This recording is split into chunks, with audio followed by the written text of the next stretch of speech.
आज की इस वीडियो में हम nth हाईएस्ट सैलरी से रिलेटेड क्यूरीज के बारे में पढ़ेंगे कि हमें कोई भी टेबल गिवन हो और हमें उसमें second highest, third highest, fourth highest इस तरह से निकालना हो। यानी सबसे हाईएस्ट तो हम मैक्सिमम का फंक्शन यूज करके निकाल सकते हैं ना, या टॉप यूज करके निकाल सकते हैं। तो लेकिन अगर हमें सेकंड हाईएस्ट मालूम करना हो, किस वो सैलरी से रिलेटेड हो या किसी भी चीज से रिलेटेड हो, कोई भी इन तो उसके ऊपर हमने second highest, third highest, fourth highest इस तरह से मालूम करना, यानी nth हाईएस्ट तक, तो हम उस तरह की क्यूरीज को कैसे करेंगे। तो यहाँ पे ना मैं सबसे पहले आप लोगों को सेकंड हाईएस्ट के बारे में पढ़ाऊंगी, ठीक है। उसके बाद मैं आपको थर्ड हाईएस्ट भी दिखाऊंगी और फिर मैंने इन्हीं से बना के मैंने आपको nth हाईएस्ट का कॉन्सेप्ट देना है। लेकिन उसके लिए जरूरी है कि आपको थोड़ी मेरी क्यूरीज की समझ आ जाए, तो फिर ये nth आप आराम से बना लेंगे। वीडियो बहुत ही मजेदार सा होने वाला है, बहुत आसान क्यूरी होगी और ऐसे लिखेंगे और हमारे पास हमारा जो डिजायर्ड रिजल्ट है वो आ जाएगा। तो इसके लिए सबसे पहले हम एक टेबल एज्यूम कर लेते हैं यहाँ पे, जैसे कि मैंने यहाँ पे एक फैकल्टी का टेबल बनाया हुआ है यहाँ पे। उसके पास फैकल्टी आईडी है, ठीक है। उसके पास फैकल्टी आईडी है और हमारे पास फैकल्टी का नेम है, उसका डिपार्टमेंट का नेम है और उसकी सैलरी लिखी हुई है। मैंने 5 यहाँ पे ना रोज इंसर्ट किए हैं। ये सारे जो हैं ये फैकल्टीज के नेम हैं और आगे उनकी सैलरीज लिखी हुई है। अगर हम इस टेबल को देखें तो इसमें से जो सबसे ज्यादा हाईएस्ट है वो ये है, ठीक है। उसके बाद सेकंड नंबर पे ये है, थर्ड नंबर पे ये है, फोर्थ पे ये है एंड देन फिफ्थ पे ये है। अब ये तो मैंने एक छोटा सा टेबल लिया ना, एक डमी टेबल लिया है। अगर हमारे पास बड़ा टेबल होगा तो उसमें भी बहुत सारी वैल्यूज होगी बट क्यूरी सेम ही होगी। तो अगर मैंने ना इस टेबल में सबसे पहले सेकंड हाईएस्ट सैलरी निकालनी है, यानी कि सर सईद को छोड़ के ये मैम आयशा को प्रिंट कराना है, यानी 47,000 निकालनी है, या फिर ये पूरा डेटा प्रिंट कराना है, ये पूरी रो प्रिंट करानी है, तो उसके लिए पहले मुझे सेकंड हाईएस्ट सैलरी का पता होना चाहिए ना। तो मेरी क्यूरी ये है कि मुझे बताएं इस टेबल में सेकंड हाईएस्ट सैलरी किसकी है। तो मैं आप क्यूरी बनाने से पहले मुझे पहले ये पता होना चाहिए कि फर्स्ट हाईएस्ट क्या है, यानी कि सबसे ज्यादा किसकी सैलरी है। अब फिर जब मुझे सबसे ज्यादा पता चल जाएगी तो मैं जो दूसरी बनाऊंगी उसमें मैं इसको इंक्लूड नहीं करूंगी, और फिर जो मेरे पास टेबल होगा, यानी कि अगर मैं इस टेबल में ये फर्स्ट हाईएस्ट को निकाल दूं तो फिर मेरे पास जो सबसे ज्यादा हाईएस्ट होगी वो ये होगी, जो ओवरऑल मेरे पास क्या है, सेकंड हाईएस्ट है। इस तरह का लॉजिक हमने बनाना है कि सबसे पहले हमने टेबल के अंदर फर्स्ट हाईएस्ट को ढूंढना है, फिर उस फर्स्ट हाईएस्ट को इंक्लूड नहीं करना, और उसके बाद हमने हाईएस्ट को ढूंढना है तो वो मेरे पास ऑटोमेटिकली सेकंड हाईएस्ट आ जाएगा। तो अब तो नॉट इंक्लूड करेंगे इस फर्स्ट हाईएस्ट को तो मेरे पास क्या आ जाएगा, सेकंड हाईएस्ट। ये सारी जो क्यूरीज है मैं एसक्यूएल के ऊपर करके भी दिखाऊंगी। सबसे पहले मैं यहाँ पे क्यूरी बना लेती हूँ। तो मैंने क्या करना है, मुझे टेबल के अंदर फर्स्ट हाईएस्ट चाहिए, यानी सबसे ज्यादा हाईएस्ट किसकी सैलरी है। तो मैं क्यूरी लिखती हूँ यहाँ पे, मैं पहले सब क्यूरी लिखती हूँ। मुझे सेलेक्ट करके दें सैलरी। एक मिनट, यहाँ पे मैं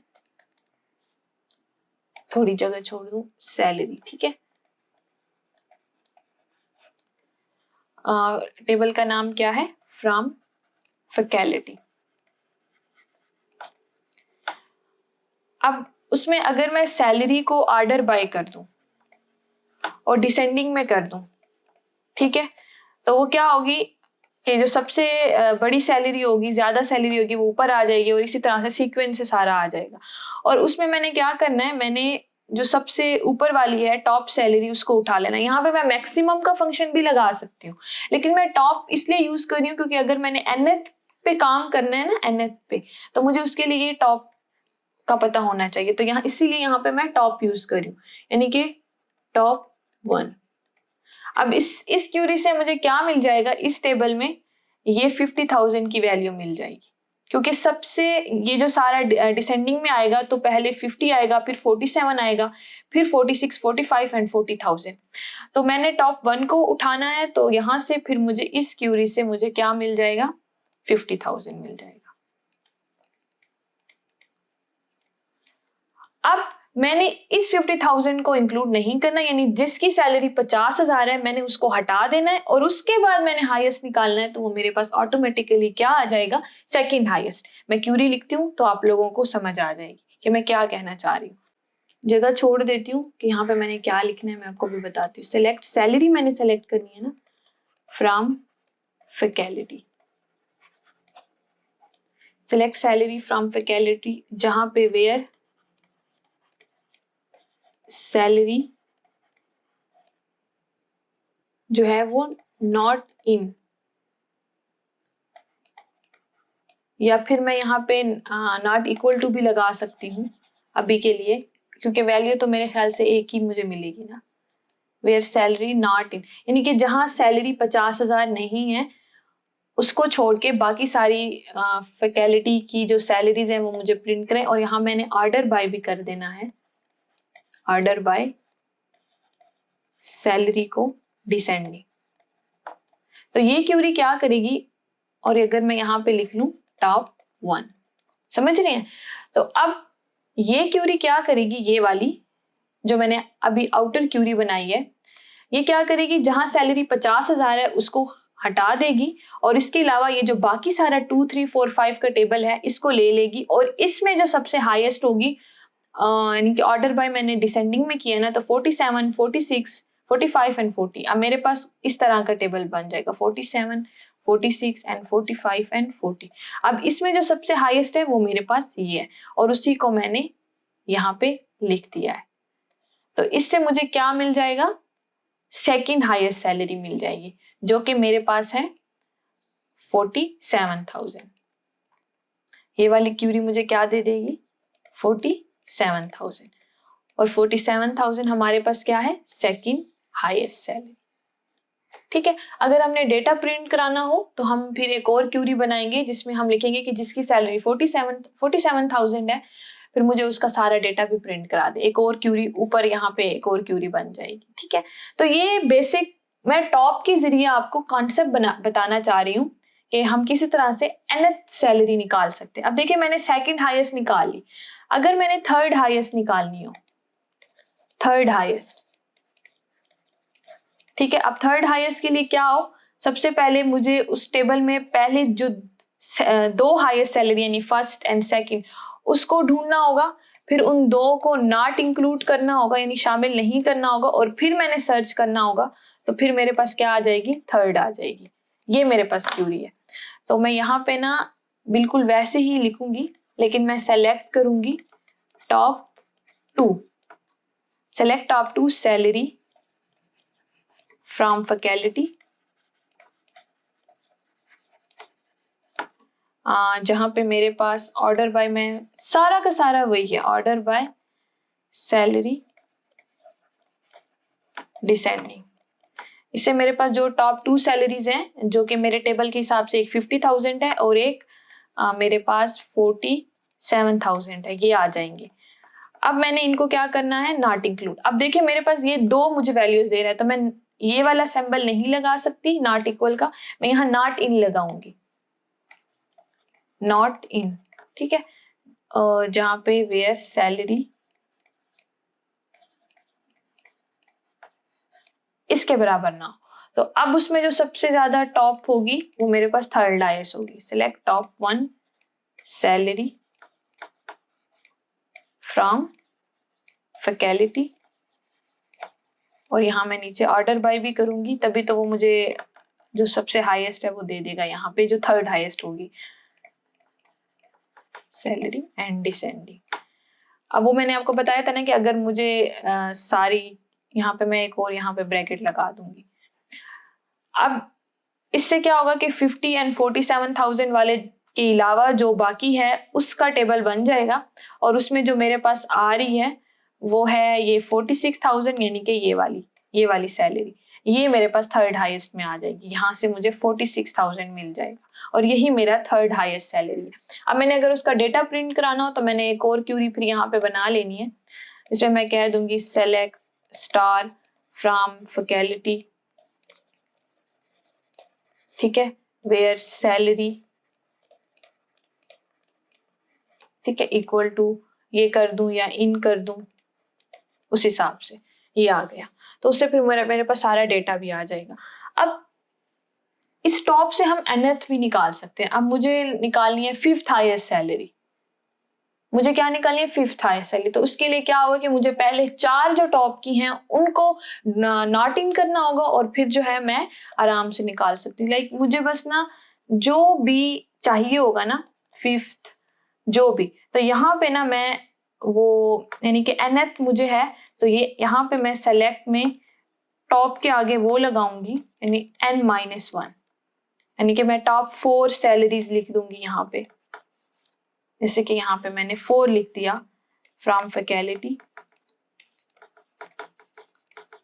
और फिर मैंने उसको ऑर्डर बाय भी कर दिया सैलरी को डिसेंडिंग में, तो मेरे पास यहाँ 4 आ जाएंगी, उन 4 को मैं नॉट इन कर दूंगी और फिर जो मेरे पास टॉप में आएगी वो मेरे पास फिफ्थ होगी। इस तरह से हम इसको लिखते हैं। मैं इसको प्रॉपर लिख देती हूँ। यहाँ पे मैं nth के लिए अगर बना रही हूँ, nth के लिए यहाँ मैंने वो टॉप n-1 लिखना है, नॉट इन करना है और यहाँ पे मैंने लिख देना है सेलेक्ट टॉप जो nth वैल्यू होगी, यहाँ पे नहीं, टॉप 1 सैलरी फ्रॉम फैकल्टी, ठीक है, where salary order by salary descending.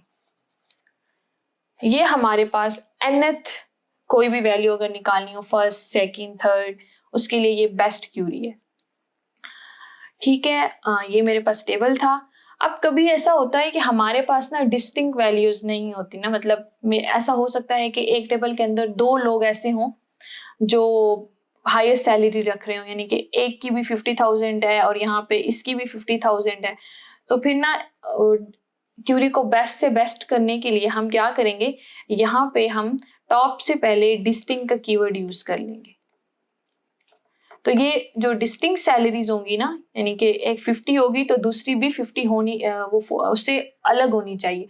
50-50 को नहीं लेगा। अगर एक टेबल में 2 वैल्यूज एक जैसी हैं, यानी कि एक की भी 50 है दूसरी की भी 50 है, तो अगर हम ऑर्डर बाय डिसेंडिंग करेंगे ना तो वो दोनों को रख लेगा ना। लेकिन हमने तो टॉप में 2 वैल्यूज उठानी है जो अलग अलग हो, तो फिर हम यहाँ पे डिस्टिंक्ट का कीवर्ड यूज कर लेंगे तो ये क्यूरी बेस्ट हो जाएगी। अभी इस टेबल में ना सबकी सैलरी अलग अलग थी तो यहाँ पे मसला नहीं करेगा, लेकिन हो सकता है कि कुछ ऐसे फैकल्टी मेंबर्स हों जिनकी सैलरी एक जैसी हो, तो उसके लिए फिर ये डिस्टिंक्ट का कीवर्ड हमें लगाना पड़ेगा। उससे हमारा रिजल्ट जो होगा वो बहुत बिल्कुल ठीक आएगा। हम ना इसको ना एसक्यूएल में करके देखते हैं। मैं ये सारा कोड जो है वहां बनाती हूँ।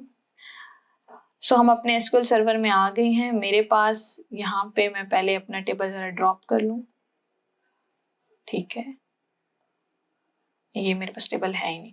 अब देखिए ये मैंने फैकल्टी का टेबल बनाना है, ठीक है, और वो जो सारा डेटा था वो डाल देना है यहाँ पे। उसके बाद अब मैं जरा आपको ये टेबल प्रिंट करा के दिखाती हूँ। ये देखें बिल्कुल वही का वही टेबल है, 46, 45, 40 बिल्कुल ठीक है। अब मैंने वो जो क्यूरी लिखी थी जिसमें मैंने कहा था कि मुझे यहाँ पे ये देखें ये वही क्यूरी है जिसमें यहाँ से मैंने थर्ड हाईएस्ट निकालनी है। अब थर्ड हाईएस्ट किसकी है, यहाँ पे अगर हम देखें तो सर अता इलेक्ट्रिकल और 46,000 जो है वो थर्ड हाईएस्ट है। देखिए मैंने टॉप 2 लिए, मैंने डिस्टिंक्ट का कीवर्ड यूज किया। यहाँ पे वैसे करने की जरूरत नहीं क्योंकि टेबल जो है ना वो एक जैसा, मतलब डेटा एक जैसा नहीं है, मतलब अलग अलग है। तो यहाँ से मुझे क्या मिल जाएंगी, 2 सैलरीज मिल जाएंगी, उनको मैं निकाल दूंगी और उसके बाद जो सबसे बड़ी आएगी वो मेरे पास थर्ड हाईएस्ट होगी। ये ऑर्डर बाय डिसेंडिंग, ये आप इसका सिंटैक्स देख लें, सारा का सारा वही है। ये सब क्यूरी है और ये जो उसकी ऊपर वाली क्यूरी है और ये मेरे पास आउटर क्यूरी है। तो मैं पूरा डेटा भी प्रिंट करा रही हूँ, ठीक है। मैं अब इस क्यूरी को एग्जीक्यूट करती हूँ ना, तो मेरे पास सारा अता आना चाहिए। अच्छा, मैं यहाँ डिस्टिंग का कीवर्ड फिर आपको बाद में समझाती हूँ।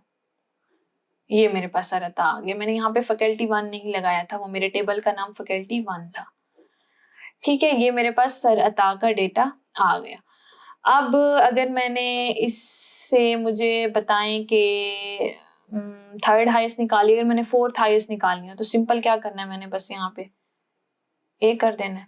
और फोर्थ हाईएस्ट मैं यहाँ पे पहले आपको दिखा दूं कि किसकी है। ये देखें, ये 45 सर सुहेल की है, ठीक है। तो हम देखते हैं क्या ये हमें सर सुहेल प्रिंट कराते हैं। हाँ देखें, हो गया प्रिंट। इस तरह से हम एनएथ निकाल सकते हैं।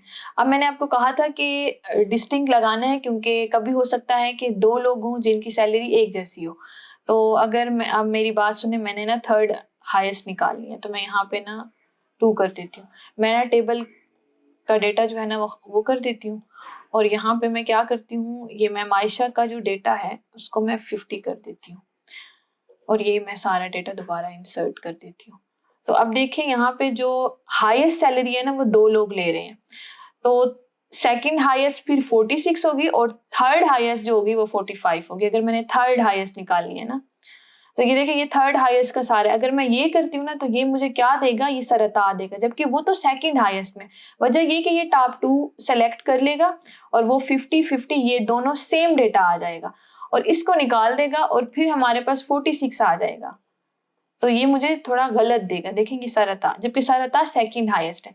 लेकिन अगर मैं यहाँ पे डिस्टिंक्ट का कीवर्ड यूज कर लूं, ठीक है, तो अब क्या करेगा वो, इस टेबल में ये देखिए मेरे पास जो टेबल है उसमें ये 50 लेगा और इस सारे को ना डिसेंडिंग में कर देगा, लेकिन टॉप 2 में वो डिस्टिंक्ट सैलरी लेगा, यानी एक 50 लेगा और एक 46 लेगा, यानी फर्स्ट हाईएस्ट लेगा और सेकंड हाईएस्ट लेगा। तो जब इनको निकाल देगा तो थर्ड हाईएस्ट हमारे पास ऑटोमेटिकली 45,000 आ जाएगा। अब देखिए मैं इसको ना एग्जीक्यूट करती हूँ, देखें ये आ गया। तो ये डिस्टिंक्ट लगाना यहाँ पे जरूरी है। आई होप कि आप लोगों को समझ आई होगी, बहुत ही आसान सा था। मैंने सेकंड हाईएस्ट समझाया, फिर मैंने आप लोगों को थर्ड हाईएस्ट समझाया, और उसके बाद फिर ना मैं मतलब मैंने सेकंड हाईएस्ट समझाया, फिर मैंने थर्ड हाईएस्ट समझाया, और फिर मैंने एनएथ बना के भी दिखाया ताकि आप लोगों को जरा समझ आए। मैं डायरेक्ट इसके ऊपर भी आ सकती थी, बट मैं टॉप का कॉन्सेप्ट आप लोगों को देना चाहती थी। ये बहुत ही आसान है, इससे आप कोई भी एनएथ वैल्यू निकाल सकते हो। तो इस वीडियो में बस इतना ही। अपना बहुत ख्याल रखिएगा। अल्लाह हाफिज।